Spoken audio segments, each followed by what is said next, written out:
కోడెకు, ఎద్దుకు ఏం డిఫరెన్సు? దానికి విచక్షణ గూడా ఉండదు. పక్కన ఎద్దును కట్టేసినా దాంతో శృంగారంలో పాల్గొనడానికి ట్రై చేస్తుంటుంది. అదే ఎద్దుకు మన పక్కన ఆవును కట్టేసినా దానికి ఆ ధ్యాసనే ఉండదు. కేవలం పని జేయడం, తినడం, మళ్ళీ లేవడం, మళ్ళీ పని జేయడం ఉంటుంది. కోడెకు టెస్టోస్టెరాన్ అనే హార్మోన్ చాలా ఎక్కువుంటుంది. వాటి వృషణాలు ఇంతింత పెద్దగా ఉంటాయి. వాటిని తెలంగాణలో చేరుగొట్టుడు అంటారు. ఆంధ్రాలో ఊటగొట్టుడు అంటారు. మొత్తానికి వాటిని డ్యామేజ్ చేస్తారు.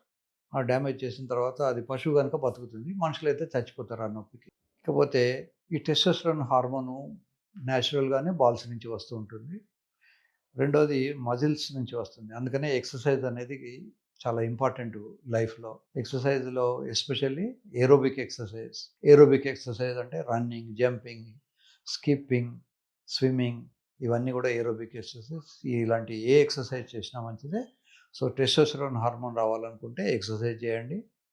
మామూలుగా ప్రోటీన్ తీసుకోండి. ప్రతి కిలోకు 1 గ్రామ్ ప్రోటీన్ వచ్చేట్టు.